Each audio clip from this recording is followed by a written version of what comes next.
ডাকাত দলপতি বসির বলছে, যুবকেরে তোমাকে যদি আমি তেল কিনে দেই বলো বলো এই তেল দিয়ে তুমি পরবা কিনা? এইবার যুবক বলছে, না না না, তোমার তেল দিয়ে তো আমি পড়তে পারবো না, কারণ হলো তোমার উপার্জন হারাম পন্থায়। কি পন্থায়? হারাম পন্থায় উপার্জন দিয়ে আমি এই পবিত্র কালামুল্লাহ শরীফ পড়তে পারবো না। এই যুবকটা বসির উদ্দিনকে বলছে, ও আল্লাহর বান্দা, তুমি যে রাতের গভীরে মানুষের অর্থ সম্পদ লুট করে তোমার বিবি বাবা বাচ্চাদেরকে খাওয়াও, তুমি কি জানো এই যে তুমি অন্যায় করো, এই অন্যায়ের ভার কিন্তু তোমার সন্তান নেবে না, তোমার স্ত্রী নেবে না, তোমার পাড়া প্রতিবেশী কেউ কিন্তু নেবে না। ওরে আল্লাহর বান্দা, এই পাপের শাস্তি তোমাকেই শুধু পাইতে হইবে।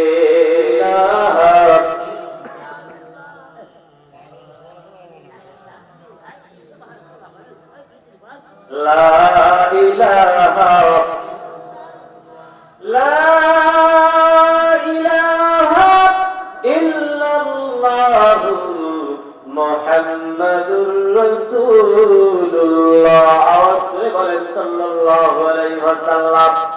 দলপতি বসির বলছে, যুবকেরে তোমাকে যদি আমি তেল কিনে দেই বলো বলো এই তেল দিয়ে তুমি পরবা কিনা? এইবার যুবক বলছে, না না না, তোমার তেল দিয়ে তো আমি পড়তে পারবো না, কারণ হলো তোমার উপার্জন হারাম পন্থায়। কি পন্থায়? হারাম পন্থায় উপার্জন দিয়ে আমি এই পবিত্র কালামুল্লাহ শরীফ পড়তে পারবো না।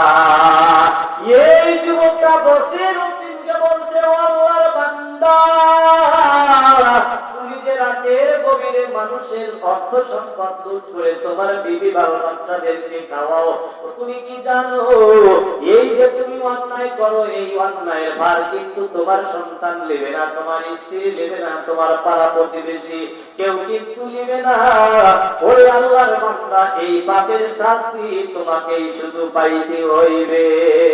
বসিরউদ্দিনের বিবেকের ভিতরে নাড়া দিয়েছে। যুবক বলে, কি আমি এই যে অন্যায় করি, পাপ করি, এইটা দিয়ে তো আমি আমার পরিবার চালাই, তাহলে কেন আমার পরিবার এইগুলো পাপের দায় বহন করবে না? বসিরউদ্দিন মানতে পারল না। এই বসিরউদ্দিন ওই ছোট্ট ছেলেটাকে সুন্দর করে আর ডাকাতদের কাছে দিয়ে বলে, যুবক তুমি থাকো, আমি আমার বাড়িতে চলে যাই, তাদেরকে জিজ্ঞাসা করি এই পাপের ভার তারা নিবে কি নেবে না। কারণ এই টাকা আমি একা খাই না, এই টাকা দিয়ে আমার স্ত্রীর কাপড় কিনে দেই, আমার সন্তানদের খাবারের ব্যবস্থা করে দেই, সব যদি আমার পরিবারের জন্য ব্যয় করতে পারি, তাহলে এই পাপের দায় তারা কেন নিবে না? ও যুবক, তুমি যা বলেছো মিথ্যা বলেছো, তোমার কথা সত্যি হতে পারে না। ছোট্ট যুবক একটা চিৎকার দিয়ে বলে, ওরে আল্লাহর বান্দা, শোনো শোনো, আমাকে ধরে রাখতে হবে না, আমাকে বান্দাতেও হবে না, আমি এইখানে রইলাম, তুমি যাও তোমার বাড়িতে গিয়ে শোনো তোমার পাপের ভার তারা নিবে কিনা।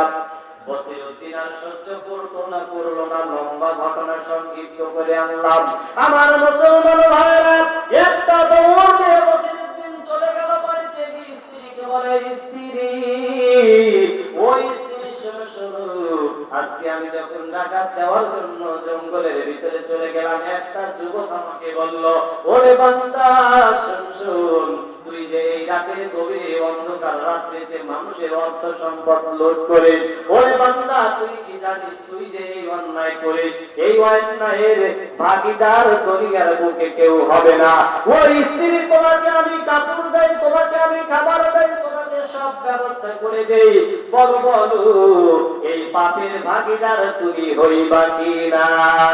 আমার মুসলমান বাবাজিরা, এই কথা যখন বসিরউদ্দিন বলল, বসিরউদ্দিনের স্ত্রী বলল, স্বামী গো শোনেন, ওই যুবক তো মিথ্যে কথা বলে নাই, কারণ হলো আমাকে যেদিন আমার বাবা আপনার সাথে বিবাহ দিয়েছে, ওই দিন থেকে খাওয়ানোর দায়িত্ব স্বামী আপনার হাতে।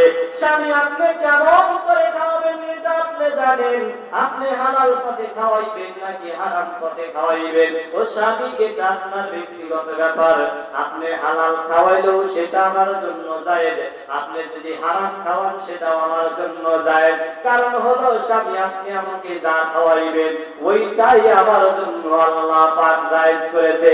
স্বামী গো, আমি তো আপনাকে বলি নাই স্বামী আপনি মানুষের ধন সম্পদ আত্মসাৎ করে নিয়ে যে খাওয়ান। ও স্বামী, আপনি শুনে নেন, হাসরের ময়দানে আপনার পাপের ভাগীদার আমি স্ত্রী হইব না। বলেন, বসিরউদ্দিনের বিবেকের ভিতরে নাড়া দেয় কি দেয় না? এইবার বসিরউদ্দিন চলে যায় তার পুত্রের কাছে গিয়ে বলে, ও সন্তান, এত যত্ন করে তোমাকে মানুষ করার জন্য আমি বসিরউদ্দিন রাতের অন্ধকারে আরামের ঘুম হারাম করে দিয়ে মানুষের অর্থ সম্পদ লুট করে তোমাদেরকে মানুষ করানোর জন্য একটা ছোট্ট যুবক বাচ্চা বলেছে এই যে অন্যায় করে এই অন্যায়ের ভাগীদার কেউ হবে না, কেউ হবে না। ও যুবক রে, ও আমার সন্তান, তুমি বলো আমার এই পাপের ভাগীদার তুমি হইবে কিনা? এইবার ওই যে বসিরের সন্তান বলে, আব্বা গো, ও আব্বা, ওই যে যুবকটা বলেছে সত্য কথা বলেছে। কারণ হলো আমি তো আপনার সন্তান, আমাকে খাওয়ানোর দায়িত্ব আপনার। ও আব্বা জান, আপনি কেমন করে খাওয়াইবেন এইটা আপনি জানেন। আপনি ভালো পথে খাওয়াইবেন না খারাপ পথে খাওয়াইবেন এটা আপনার ব্যক্তিগত ব্যাপার। হাসরের ময়দানে এর দায়ভার আমি সন্তান কখনো নিব না। স্ত্রী বলল নিব না, পুত্র বলল নিব না। এইবার বসিরউদ্দিন দৌড় দিয়ে চলে গেল মার কাছে। বসিরউদ্দিন মনে করলো দুনিয়ার সবাই পর হয়ে গেলে মা কখনো পর হয় না। একটু আশা নিয়ে বসিরউদ্দিন চলে গেল মার কাছে। মার কাছে গিয়ে বলে, ও মা,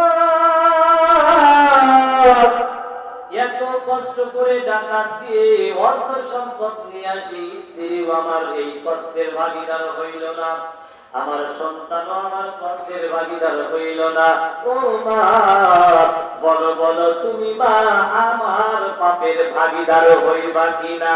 মা একটা চিৎকার দিয়ে বলে, ও বসির রে, তুমি যখন দুনিয়ার বুকে আসলা বসির, আমি মা কত কষ্ট করে তোমাকে দিল দিল করে বড় করলাম।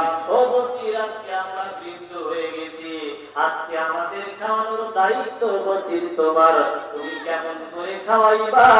ও বসির, এইটা তুমি জানো তোমার পাপের ভাগীদার আমরা হইব না। আমার মুসলমান ভাইরা, দুনিয়ার কেউ যদি পাপের ভাগীদার না হয়, দুনিয়ার কেউ যদি আমার আপনার সঙ্গী না হয়, বলেন তো ওই আল্লাহর গুণগান গাওয়ার প্রয়োজন আছে না নাই? আমি আপনি মরে যাব, দুনিয়ার সব দুনিয়ায় পড়ে থাকবে, অর্থ সম্পদ বাড়ি গাড়ি টাকা পয়সা সব পড়ে থাকবে। আল্লাহর নবী বলেছেন যখন কোন মানুষ মরে যায় তার সকল আমল বন্ধ হয়ে যায়, কিন্তু তিনটা আমল তার বন্ধ হয় না। এক নাম্বার আমল হলো সদকায়ে জারিয়া। ও মুসলমান, এই যে মাহফিলের আয়োজন করলেন, চাউলের ব্যবস্থা হয়ে গেল, ডাউলের ব্যবস্থা হয়ে গেল, এইগুলো করতে গিয়ে টাকা পয়সার প্রয়োজন হয়েছে কি হয় নাই? আজকে কত যাত্রা হয়, কত গান বাজনা হয়, এই গান বাজনা যাত্রার জন্য আমরা সহযোগিতা করি, এই সহযোগিতা করে জাহান্নামের আগ নামিয়ে আপনি কিনে রাখি। আর এই যে কোরআনের মাহফিল জান্নাতের বাগান সাজাইলো, এই জায়গায় আমি আপনি যদি আজকে সহযোগিতা করতে পারি, বলেন হাসরের ময়দানে আল্লাহ পাক এর উসিলায় আমাকে আপনাকে জান্নাত দিতে পারে কি পারে না?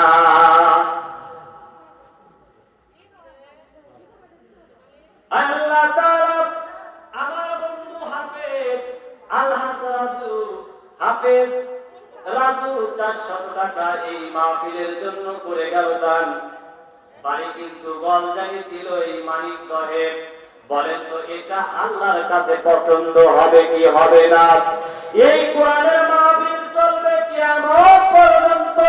হাসরের ময়দানে আমি আপনি যেদিন নির্ভয় হয়ে যাব, আল্লাহ পাক শুধু বান্দা আপনার ওসিলা তালাশ করবে, ওই দিন আজকের এই ওসিলাটা আমার আপনার জন্য নাজাতের ওসিলা হইতে পারে কি পারে না?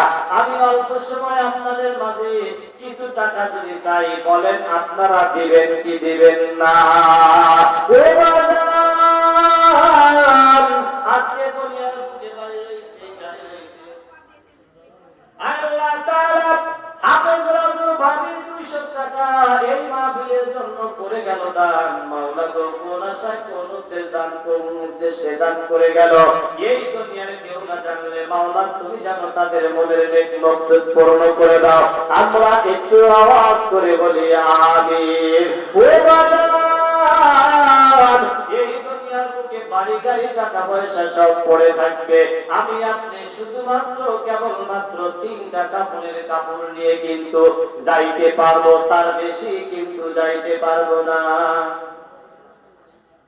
সরিমরির জাফর ভাই 500 টাকা এই যে মাহফিলের জন্য দান করে গেল। মাওলা কোন আশায় দান করেছে তুমি ভালো জানো।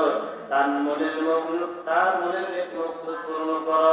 সরিমরির মালিক ভাই 100 টাকা দান করে গেল। মাওলা যে আশায় দান করেছে তার মনের নেক মকসদ পূর্ণ করো। বংশের ভিতরে যারা কবরে চলে গেছে, কবরে রাখা মাফ করে দাও। ও দরদের আল্লাহ, সেই দিন হাসরের ময়দান কায়েম হয়ে যাবে, এই দানগুলোর বিনিময়ে তুমি হাসরের ময়দানে নাজাত দিয়ে মাওলা বিনি হিসেবে জান্নাত নসিব করে দাও। সকলে বলে আমিন। দোকানদার ভাইরা সবাই মিলিতভাবে মাহফিলের জন্য 540 টাকা দান করে গেছে। ও মুসলমান, এই যে বসিরউদ্দিন মায়ের কাছে গিয়ে বলল, মা গো, ও মা, সবাই বলেছে পাপের ভাগীদার কেউ হবে না। ও মা, তুমিও বললা পাপের ভাগীদার কেউ হবে না। বাপু অফিস